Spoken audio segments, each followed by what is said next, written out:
The midnight hunger. The long, empty corridors of Sector 7 were silent. The only sound was the soft hum of the lights overhead. It was past midnight, and most of the human workers had already gone home. Only a few security guards remained, patrolling the facility, unaware that something unnatural was moving through the shadows. Zira walked slowly, her movements careful and precise. She was an alien cleaner, one of many assigned to work in the human facility. Her kind had been brought here years ago, trained to clean, repair, and maintain the underground laboratories. They were never supposed to think too much or ask too many questions. They were workers, obedient, silent, and unnoticed. But tonight, something felt different. Zira's hands trembled as she gripped the cleaning tool. Her chest felt tight, and an odd sensation crawled beneath her skin. It was not pain, not exactly. It was something else, something deeper. Then she felt it. Hunger. At first, she thought it was simple starvation.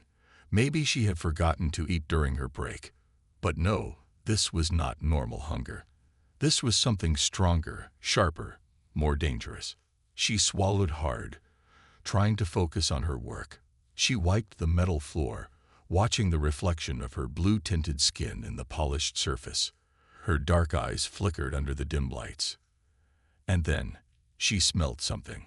A scent drifted through the corridor, so faint yet so irresistible. It was warm, rich, almost sweet. Zira had never smelled anything like it before, and yet it called to her. Her heartbeat quickened, her muscles tensed. Her head turned toward the source of the scent. Down the hall, past the flickering security cameras, a human guard stood near an open door, his back turned to her. The scent was coming from him. Zira's breathing became uneven. Her fingers twitched. Her vision narrowed, focusing only on the human. A strange instinct took over.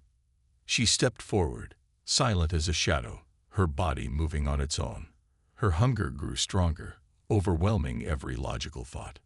Her hands itched, her throat burned, and deep inside her, a voice whispered, "Go closer, take what you need." The guard shifted his weight, adjusting his weapon. Zira stopped immediately, pressing herself against the cold wall. If he turned around, if he saw her watching him like this, what would happen? Her kind were not dangerous. At least, they weren't supposed to be. But why did she feel this way? She clenched her teeth, trying to shake the thoughts away. She was just tired. That was it. Maybe she needed rest. Maybe she needed food. Maybe this hunger was all in her head. Yet, as she watched the guard take a step forward, the urge to follow became unbearable. Zira took another step, and another. The human was close now, just a few more steps away. Her fingers curled, her breath was heavy, her vision blurred. B-E-E, B-E-P, B-E-P. A loud alarm shattered the silence. Zira froze. The guard turned instantly, his eyes scanning the hallway. She jumped back, pressing herself into the darkness, her entire body trembling. What the hell was that? The guard muttered, speaking into his radio. Another voice answered through the static.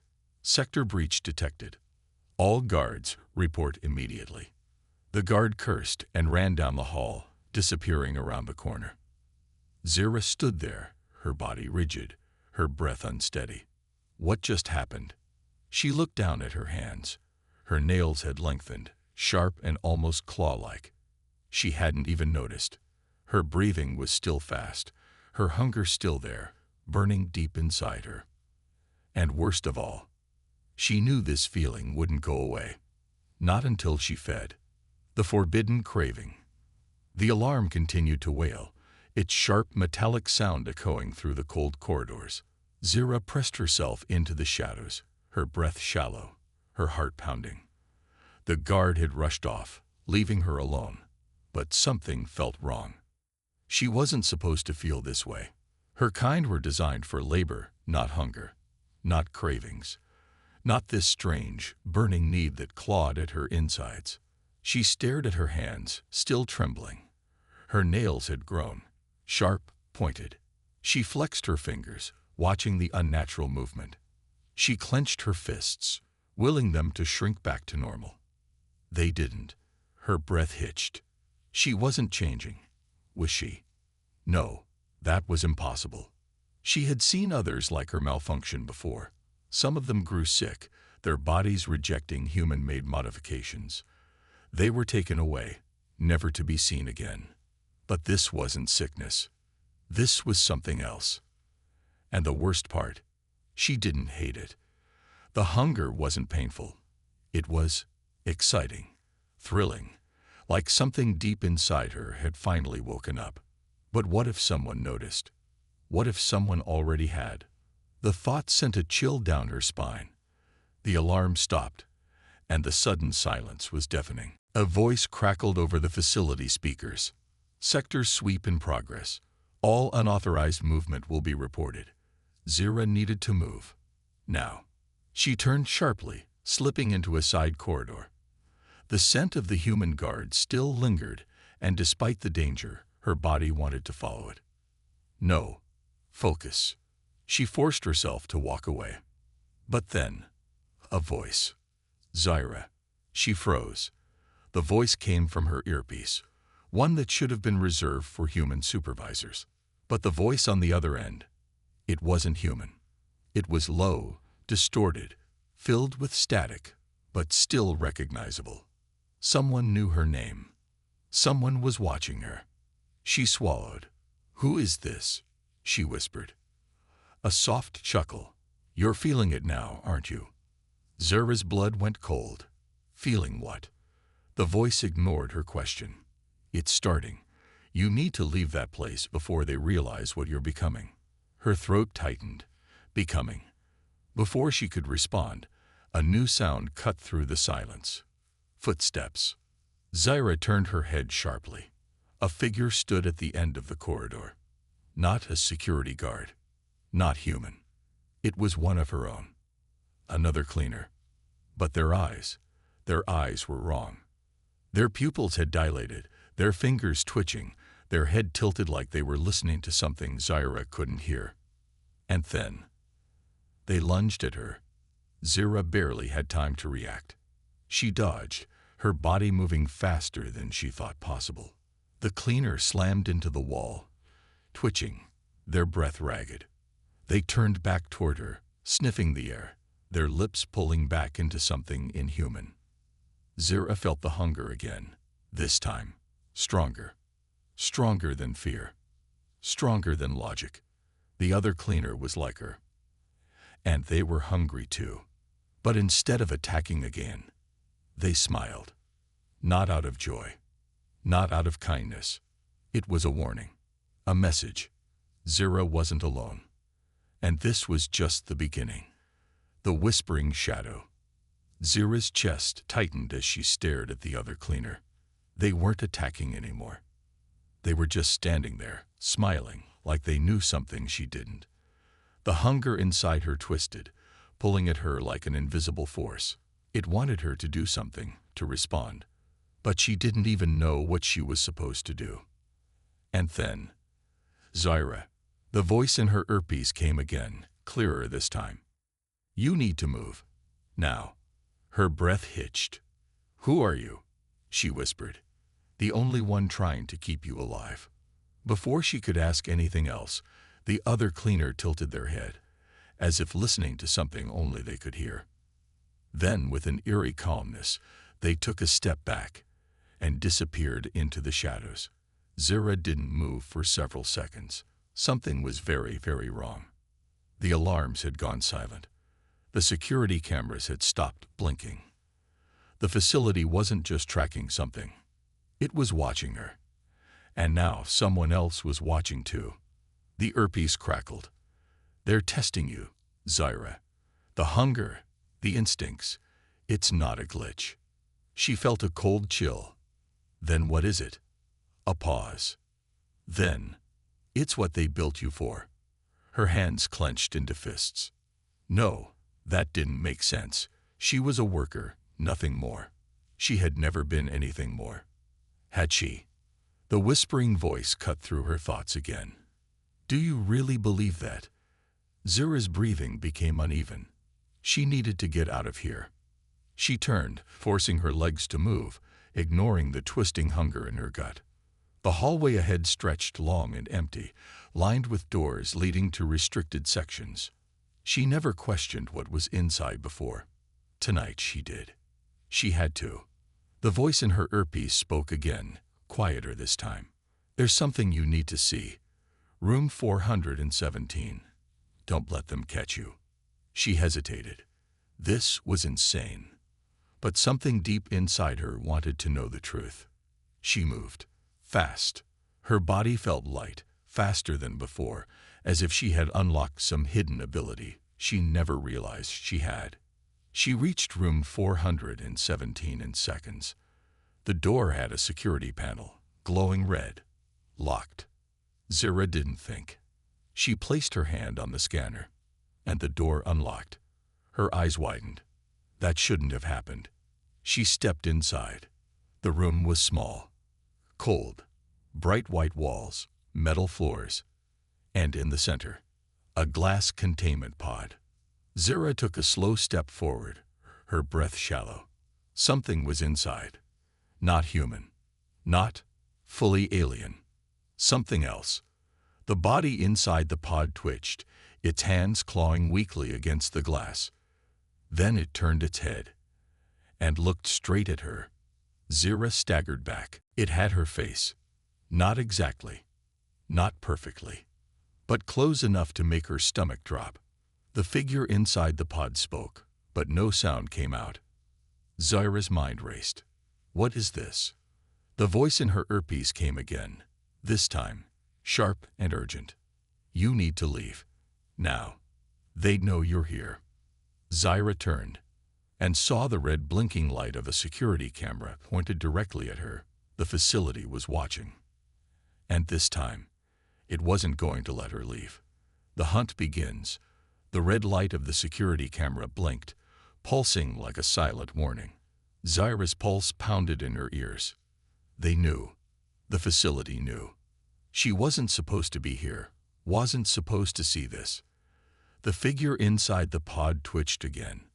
Their eyes, her own eyes, stared through the glass. Their lips moved, but Zira couldn't hear the words. Then, a sudden, sharp hiss filled the room. Gas. They were sealing the room. A containment breach. That's what they called it when a worker acted out of line. That's what they called it before they made them disappear. Zira's body reacted before her mind could catch up. She lunged for the door, slamming her hand onto the scanner. Nothing. The panel blinked red. Locked. Her breathing grew ragged as the gas began to spread. It smelled metallic thick, designed to paralyze. No.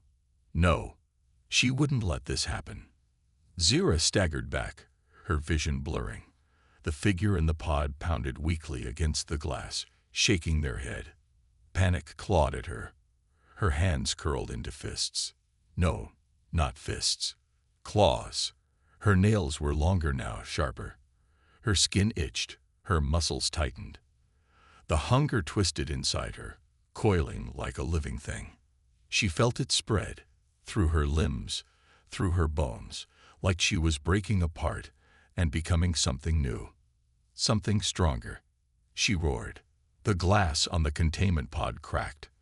A deep, sharp sound echoed in the small room. Her throat burned, her skin buzzed like electricity was running under it. The hunger wasn't just hunger. It was power. And Zira was done holding it back. She turned toward the door. The metal lock snapped apart beneath her grip like brittle plastic. The gas flooded the room, but it wasn't affecting her anymore. The alarms howled, louder than before. Then, footsteps. Heavy boots. Coming fast. She didn't have time. She glanced back at the figure in the pod. Their face was pleading. Save me. The glass had cracked, but not broken. The control panel next to the pod flashed with a single word. Termination in puro jury estis. Zira snarled. The hunger drove her forward. She raised a hand, her nails gleaming like obsidian blades, and sliced straight through the glass. The pod shattered. The figure inside gasped, their bodies slumping forward, coughing, shivering. Zira grabbed their arm. "Move!" They didn't hesitate. Together, they ran. Down the corridors, past the warning lights, past the cameras that tracked them, past the rooms filled with secrets she wasn't meant to know. Zyra's mind was a blur. She had no plan. Only one thought. Get out. Then, a voice over the loudspeakers. Cold. Mechanical. Subject 7 has escaped containment. Initiate full lockdown. Lethal force authorized. Zyra didn't stop. But up ahead, the hallway was no longer empty. 4 guards, armed, waiting for her, weapons raised, pointed straight at her. The hunger inside her roared. Her body burned, and Zyra stopped running. She was done running.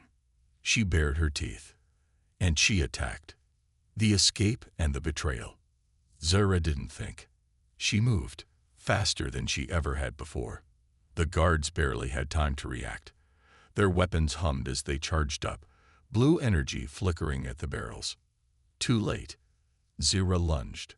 Her claws ripped through metal armor like paper, her body twisting midair with unnatural speed. A blast of heat passed by her face as one of the guards fired, but missed. She landed behind him. One strike. His body collapsed. The others panicked, stepping back. They were afraid. Zyra could smell it. For the first time, it wasn't the humans hunting her. It was her hunting them. The realization sent a deep shudder through her bones. But there was no time to think. Another guard raised his weapon. The figure she had saved moved first. They launched forward, grabbing the barrel of the rifle, twisting it sharply. The guard screamed as the weapon was yanked from his hands. Zyra saw the moment the human realized. They weren't fighting workers anymore. They were fighting something else. Something they couldn't control. A voice shouted from the radio. "Fall back. We need reinforcements." Too late. Zyra grabbed the last guard, her claws grazing his throat. And then, she stopped. The hunger screamed inside her, demanding more. But something deep inside resisted. She wasn't a monster. Not yet. Instead, she turned and ran, pulling the other figure with her. The hallway stretched ahead, endless, filled with flashing lights and alarms. Then, a door. A way out. She recognized it. An access tunnel leading outside the facility. Almost there. Almost. Bang.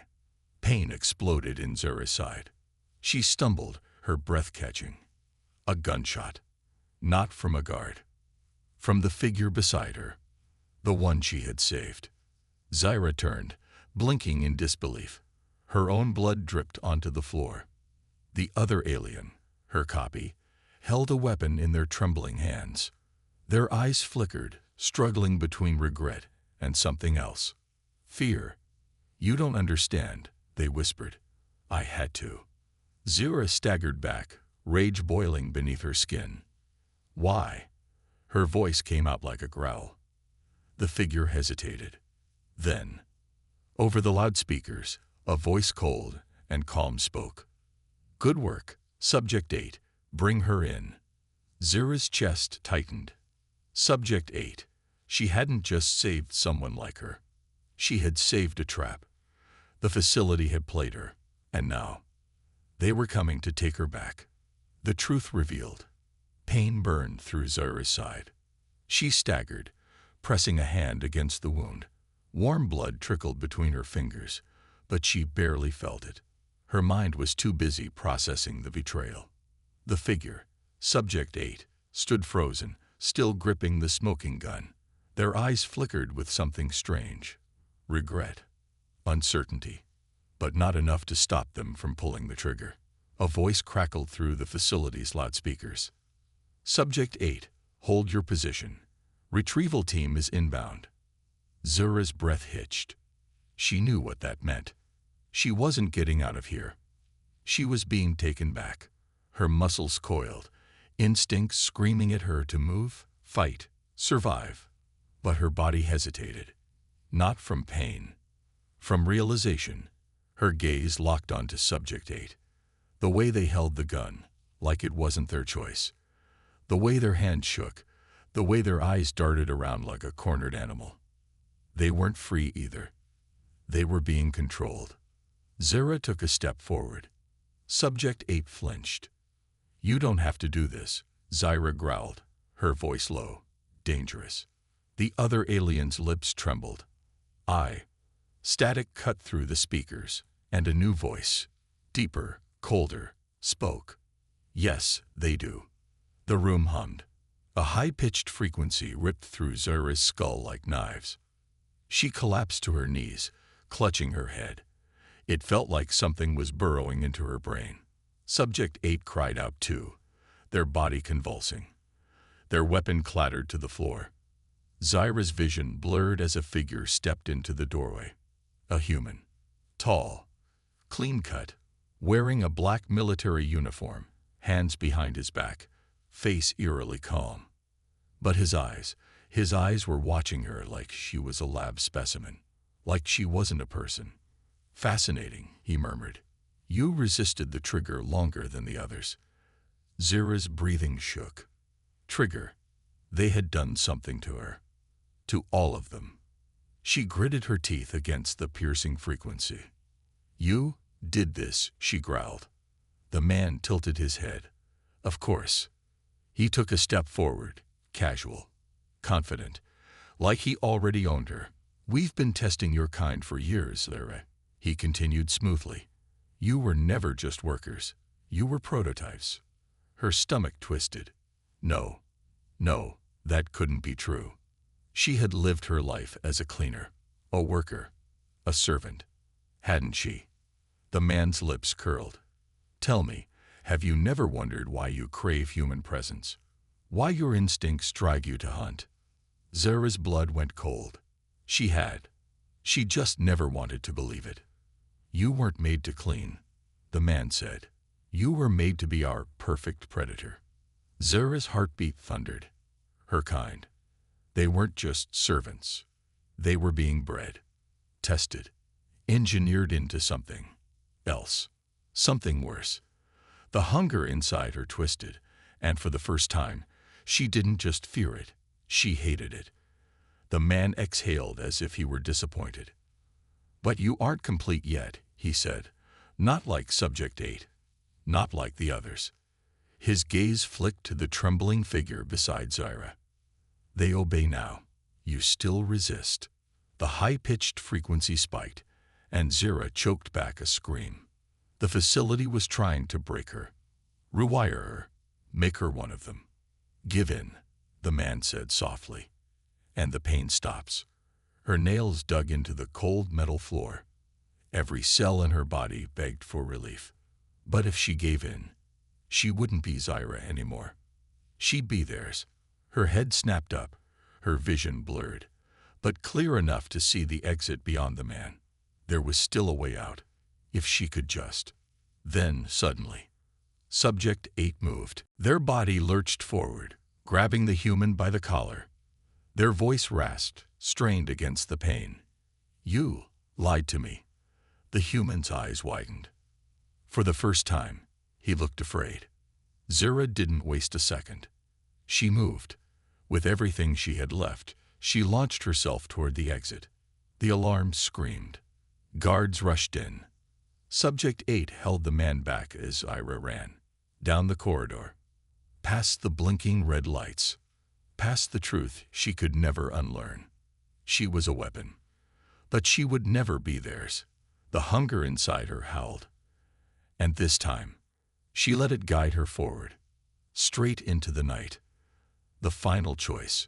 Cold air slammed against Zara's face as she burst out of the facility and into the night. For the first time in her life, she was free. But it didn't feel like freedom. Her mind raced, replaying the man's words. "You were made to be our perfect predator." The hunger inside her twisted, deep, and insatiable. She knew now. It wasn't just hunger. It was programming. Her instincts were never her own. Her entire existence had been manufactured by human hands. Zira clenched her teeth, pushing forward. She had to keep running. Before they tracked her, before the facility sent their forces after her. But then, a weak, ragged breath from behind. She stopped. Slowly, she turned, and her stomach dropped. Subject 8 had made it out. Barely. They staggered, clutching their chest, their movements weak. Blood dripped from their side. Their eyes flickered between consciousness and oblivion. Zira took a step forward. They flinched. She froze. They weren't looking at her. They were looking at her claws, still stained with human blood. Zira's fingers curled. For a moment, she saw herself through their eyes. Not as a survivor, not as an escapee, but as a weapon. Subject 8 shook their head, coughing. I thought I was different. Their voice trembled, but I still pulled the trigger. Zira's heart twisted. You had no choice, she said quietly. Subject 8 let out a bitter, breathless laugh. Neither did you. Silence. Heavy. Unspoken. Both of them had been used. Both of them had been made for the same purpose, but only one of them had made a choice. Zira felt the weight of that truth sink into her bones. She was the first of her kind to break free. But if she let the hunger take over, if she became what they wanted her to be, then she was no different from them. She took a slow step towards Subject 8, holding out a hand. Come with me, she said. The other alien hesitated. Zira saw the doubt, the fear, the conflict in their eyes. Then, a sharp click echoed through the night. Zira's muscles tensed. Her eyes flicked up. A figure stood in the distance, half hidden in the shadows. A human sniper. Gun aimed directly at them. The facility hadn't just let them escape. They had been hunting them the whole time. A slow breath, a heartbeat, a decision. Zira moved first. She lunged. Not toward the sniper. Toward Subject 8. Bang! A gunshot ripped through the air. Zira slammed into Subject 8, knocking them down, rolling across the ground. The bullet whizzed past, so close she felt the heat. Then silence. The sniper was already gone. Zira's breathing was heavy. Her body was on fire, but she wasn't injured. She looked down. Subject 8's eyes were wide. Not in pain. In shock. You saved me, they whispered. Zira exhaled. For the first time, she felt in control. Not because she was stronger. Not because she was faster. But because she had made a choice. She wasn't what they created her to be. She was something else. Something new. She helped Subject 8 to their feet. The night stretched ahead. Vast, unknown, filled with endless possibilities. They weren't safe yet, but they were free. And for now, that was enough. The two aliens disappear into the night, leaving behind everything they once knew. The facility won't stop hunting them, but now, for the first time, they're ready to fight back. The end.